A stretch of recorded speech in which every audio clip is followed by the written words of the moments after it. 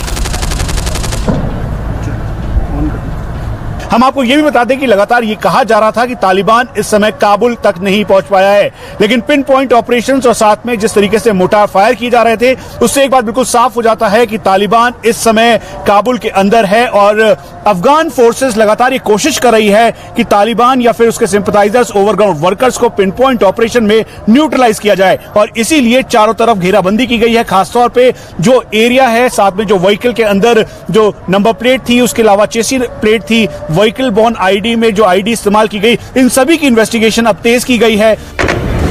धमाके के फौरन बाद अफगानिस्तान स्पेशल फोर्सेज ने ऑपरेशन शुरू किया। थोड़ी ही देर में आतंकवादियों से फोर्सेज का आमना सामना हुआ। एक बार फिर शेरपुर का इलाका गोलियों की आवाज से गूंज उठा। थोड़ी ही देर में पता चला हमले में शामिल 4 आतंकवादियों को सुरक्षा बलों ने ढेर कर दिया है। इसके बाद तो काबुल की सड़कों पर अफगान फोर्सेज के समर्थन में नारेबाजी होने लगी। अल्लाहू अकबर का नारा गूंजने लगा।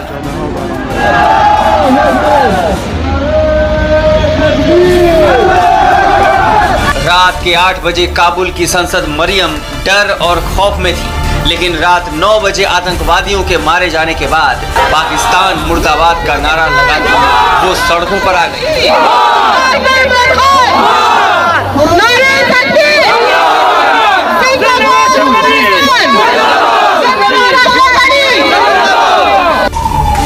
कल रात जहां हमला हुआ वो काबुल का ग्रीन जोन है, मतलब सबसे सुरक्षित इलाका।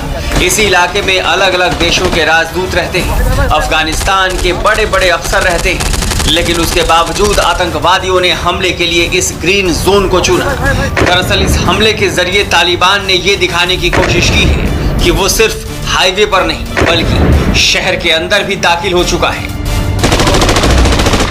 खासतौर पे ये जो पूरा एरिया है, शहरों का जो एरिया है, ये भीड़भाड़ वाला इलाका है और ठीक पीछे की तरफ इमरजेंसी एक्सेस के पास डिफेंस मिनिस्टर का घर है। इसीलिए जैसे ये ब्लास्ट हुए उसके बाद स्टैंड ऑफ फायर हुआ और अफगान सिक्योरिटी फोर्सेज ने चारों तरफ से घेराबंदी कर जो आतंकी जो तालिबानी सस्पेक्ट किया जा रहा है वही उन लोगों को न्यूट्रलाइज किया। लेकिन गंभीरता इस बात की है कि अभी तक ये कहा जा रहा था कि तालिबान काबुल तक नहीं पहुंचा है और जो बाहर के एरियाज हैं वहां को उन एरियाज को डोमिनेट कर रहा है। लेकिन पिन पॉइंट ऑपरेशंस में अफगान सिक्योरिटी फोर्सेज लगातार इनको न्यूट्रलाइज कर रही है, साथ में इनके जो बड़े ठिकाने हैं उनको ध्वस्त कर रही है। लेकिन अभी की सबसे बड़ी खबर यह है कि जो डिफेंस मिनिस्टर का घर है उसके पास एक एक करके 3 बड़े धमाके हुए और इन धमाकों के बाद लगातार क्रॉसफायर किया गया।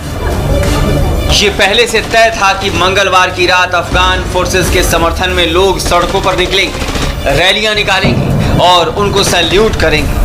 लेकिन लोग सड़कों पर निकल पाते उससे पहले ही हमला हो गया और हमले के बाद जब एनकाउंटर शुरू हुआ और तालिबानी आतंकी ढेर हो गए, इसके बाद तो लोगों का जोश और हाई हो गया। हर तरफ अल्लाहू अकबर का नारा गूंज रहा था।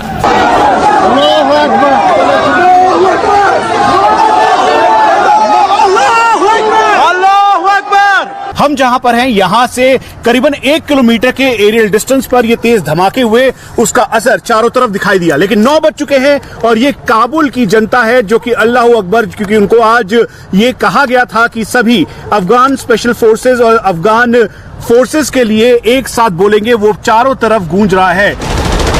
इस इलाके में भारत का भी दूतावास है। गनीमत ये रही कि भारत का दूतावास और दूतावास में काम करने वाले सभी लोग सुरक्षित हैं।